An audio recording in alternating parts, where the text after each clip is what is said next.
du duc, Jésus! Si je te tue, mon neveu, est-ce que ce sera meurtre ou charité? Ben...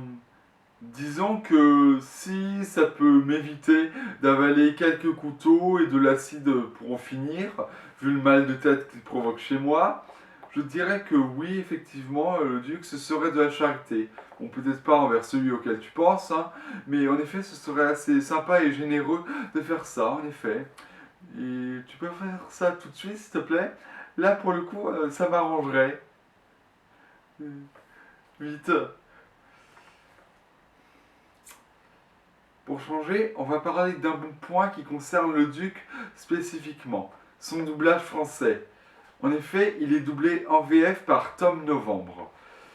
Quand j'ai vu le nom, j'ai tilté parce que ce n'est peut-être pas très connu, mais c'était dans la série Les Voyages extraordinaires de Jules Verne, dans l'épisode de l'île mystérieuse, où il jouait le journaliste. Ne vous arrêtez donc jamais d'écrire, monsieur Spilett. Pourquoi arrêterais-je? Voyez-vous, le voyage dans lequel nous sommes embarqués promet d'être extraordinaire. Et je suis certain que son récit fascinera tous les lecteurs du globe. Mais surtout, et là, vous êtes pas prêts. Ça m'a bien fait marrer quand j'ai vu sur Wiki.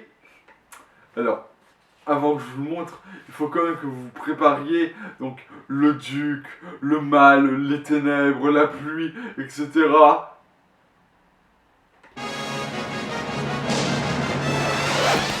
Corben Dallas, l'heureux vainqueur du grand concours des Jiminy Croquettes.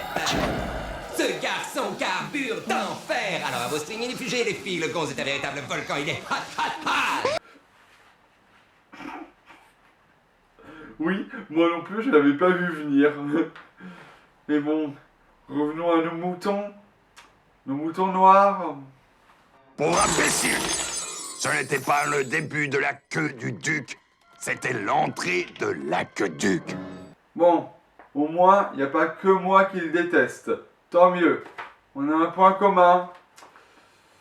Même si, là aussi, on se demande comment ça se fait qu'il ne sache pas lire. Pour un élément comme ça, il faut un contexte pour comprendre une exposition. Avant, c'était pour le gag. Alors, désolé de vous dire ça, hein, mais un gag qui repose sur un personnage qui ne sait pas bien lire, c'est dans Les Évadés. Comte de Monte Cristo, C'est Christo, imbécile heureux. d'Alexandrie, Dumas, Dumac. Le fait qu'on reconnaisse qu'il a été stupide est, comment dirais-je, un peu frustrant et inutile. Car, dans un bon contexte, ça aurait pu passer. Ça aurait pu promettre une évolution de personnage avec le perso qui se serait rendu compte qu'il a été stupide et qui doit évoluer pour apprendre de ses erreurs. Sauf que là, le fait qu'il ne sache pas bien lire ne sera plus jamais remis sur le tapis. C'est pour ça que je dis que c'est assez inutile. Et en plus, même s'ils assument sa débilité, j'ai du mal à saisir, à comprendre la logique de sa connerie. Et comment as-tu fait? Comme un grand-duc. Comment? Un duc? Qu'est-ce que ça veut dire? Mon oncle, on les a envoyés se perdre dans la queue du duc. Parce que oui, si vous assumez le fait qu'il a été stupide, alors logiquement, sa stupidité doit avoir un but, une utilité, une logique. Ça ne peut pas être juste, on dit qu'il a été stupide et on n'en fait rien. Et pourtant, c'est ce qu'ils ont fait là. Et d'ailleurs, c'est vraiment l'un des gros problèmes de Cocorico, à savoir, il lance des scénarios, des pistes de scénarios, des éléments ultra intéressants et les abandonne dès leur scène d'introduction. Et ça, en fait, du coup, il fait exactement le même problème que fera bien plus tard cette foutue postlogie depuis le départ, à savoir, on part de A, pardon, on doit arriver jusqu'à Z, vraiment, bof. Vous voyez? Va à la ville!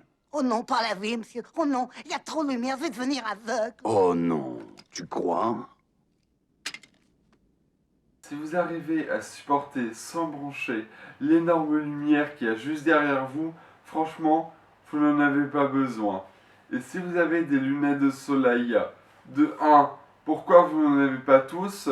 Et de 2, pourquoi en les mettant, vu que avec ça vous pouvez parfaitement supporter la lumière d'une lampe torche, pourquoi est-ce que vous n'allez pas directement à la ferme pour en finir? C'est juste donc pour gagner du temps. Donc il n'y a plus d'enjeu. En fait, quand ça leur arrive, c'est à chaque fois que les héros sont confrontés aux méchants. Donc c'est pratique en fait, c'est uniquement quand ça peut leur servir. D'autant que les lunettes de soleil, juste un petit rappel, ça filtre juste la lumière, ça ne l'arrête pas totalement. Il y a eu des fois en plein été, ou même avec des lunettes de soleil, c'était tellement lumineux que je me disais que j'allais mettre une deuxième paire par-dessus la première. Bon, je l'ai jamais fait, mais bon...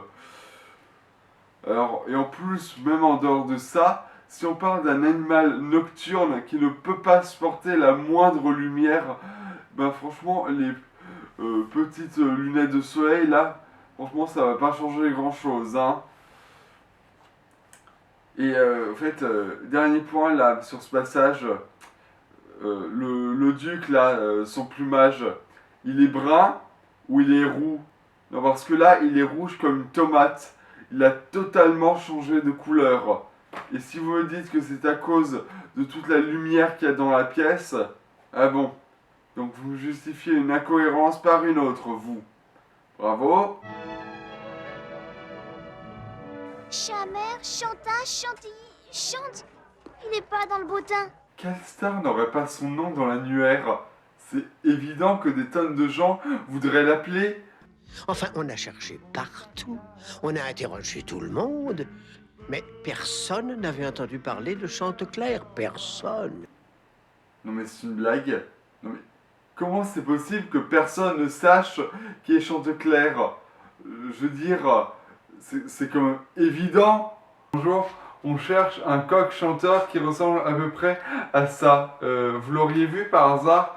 On est un petit peu pressé. Non désolé, jamais vu. Par contre, moi aussi je suis un peu pressé, il faut que je me rende au concert donné par un coq chanteur qui ressemble à ça. Mais bon, non, désolé, aucun rapport, désolé. Et d'ailleurs, pendant qu'ils se baladent et qu'ils interrogent les passants, justement les passants là, il n'y a pas un truc qui vous chiffonne? Non, parce que moi ça me rappelle un truc de cette merveilleuse série Mondo World. À toi, Fred. Et à partir de ce moment-là, alors il y a peut-être eu une guerre nucléaire ou une invasion extraterrestre ou un virus mortel, j'en sais rien. Mais en tout cas, à partir de l'épisode 13 de la série, l'espèce humaine a été entièrement éradiquée et tout le reste de la série va se dérouler dans un monde qui est entièrement habité par des animaux et ça n'est jamais expliqué. Et le fait qu'on soit dans une société d'animaux anthropomorphes, ça rajoute une nouvelle couche au problème que j'évoquais tout à l'heure, à savoir le problème de la gestion de l'univers. Parce que au début, quand le duc a transformé Edmond, on voyait que sa chambre se transformait en la chambre de dessin animé. Et ensuite, ben là, on voit que c'est tout le monde et donc qui est transformé, qui devient le monde d'où vient le duc. Sauf que là, ben, ça pose une question. Pourquoi est-ce qu'il a fait ça? Pourquoi est-ce qu'il a transformé le monde? Pourquoi est-ce qu'il a amené Edmond dans son monde à lui? Puisque au départ, il nous le dit, il voulait juste le bouffer. Alors pourquoi est-ce qu'il l'a amené dans son monde? Ça n'a aucun sens. Clairement, c'est juste une excuse, une raison, un prétexte qu'ils ont trouvé pour amener Edmond d'un monde à l'autre. Mais aussi, le fait que du coup on passe d'un monde à l'autre, ça rajoute d'autres problèmes parce que je rappelle que avec le fait qu'il y ait la narration de Patou, ben, ça implique logiquement que forcément que ça ne peut être qu'un seul et même monde, et en même temps, ben, je sais pas trop si vous vous rendez compte, mais un animal, un vrai, qui n'a pas de vêtements, et un animal qui a des vêtements et qui parle, ben, ça ne peut pas être un seul et même monde. Donc ça veut dire que ça doit être en même temps un seul et même monde et en même temps deux mondes différents et le duc les a amenés d'un monde à l'autre. Enfin bref, vous voyez, c'est ultra alambiqué et c'est totalement pourri. Pourquoi est-ce qu'ils se sont compliqués la tête à faire ça? Enfin, il n'y avait pas besoin de le faire. Ça suffisait juste de dire qu'il n'y avait pas d'humain, pas de partie live, pas ce délire de monde parallèle, et faire en sorte que Edmond était déjà un chat depuis le début, avec que des animaux anthropomorphes, et déjà on aurait permis de gagner pas mal de temps de film. Voilà. Franchement, vous savez, quand dans une ville, on veut se rendre de là à là, qu'on n'a pas beaucoup de temps pour le faire et que c'est beaucoup plus pratique, plus facile, soit on fait en sorte qu'il n'y ait même pas de trajet, soit il y a un trajet mais on fait ça directement, mais on fait pas ça quand même. Oh non, Patou, c'est pas comme ça qu'on fait. Attendez, ils font quoi là? Tu as compris? C'est comme ça que tu dois lasser tes chaussures. Attendez, vous voulez quand même pas dire qu'on va perdre du temps encore sur cette histoire à la con de ce perso qui n'arrive pas à lasser ses chaussures de merde? Non mais attendez, en plus c'est pas le meilleur parce que je vous rappelle que les gars, votre ferme est inondée, tous vos amis risquent de mourir et c'est peut-être la fin du monde. Vous pouvez pas accélérer là et pas me faire perdre du temps sur cette merde? Oh, par Belzébuth! Bon les gars, on va mettre les choses au clair. Ne pas savoir lasser c'est lasser et une brève réplique pour nous dire qu'il est vieux et qu'il ne sera jamais suivi, ce n'est pas une personnalité. Avoir des expressions comme celle-là qui sonnent profondes, quand on est gamin, même si pour elle c'est un peu plus compliqué, mais on y reviendra plus tard, ce n'est pas une personnalité. Être un bavard qui aime des lasagnes, Oh, doux Jésus, où étiez-vous toute ma vie? ce n'est pas une personnalité. C'est lui! Fort d'accord, on voit qu'elle était déjà tournée vers cette enseigne géante. Alors pourquoi elle ne l'a pas vue à ce moment-là? Pas étonnant qu'on l'ait pas trouvé. Il a changé de nom. Chanteclair est le king. Mais non. Ils peuvent quand même pas ne pas se rendre compte de la différence qu'il y a entre un nom et un surnom. Parce que je vous rappelle que le King, c'était juste le surnom d'Elvis Presley. Personne n'a oublié son vrai nom au profit de son surnom. Et vu que les scénaristes, qui sont, je vous rappelle, des adultes, doivent quand même un petit peu s'en rendre compte, ben, qu'en est-il pour les personnages? Parce que s'ils ne sont pas capables de se rendre compte de ça, ou tous les figurants de ne pas savoir qui est Chanteclair alors que c'est une star, ben, alors ça veut dire que tout le monde, chaque personnage, chaque figurant dans cet univers est idiot, stupide, débile.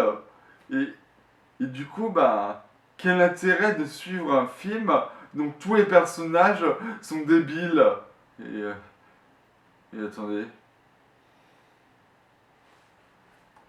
Et s'il vous fallait une preuve de plus, une preuve ultime du mépris des scénaristes envers les enfants, je crois qu'on en a une.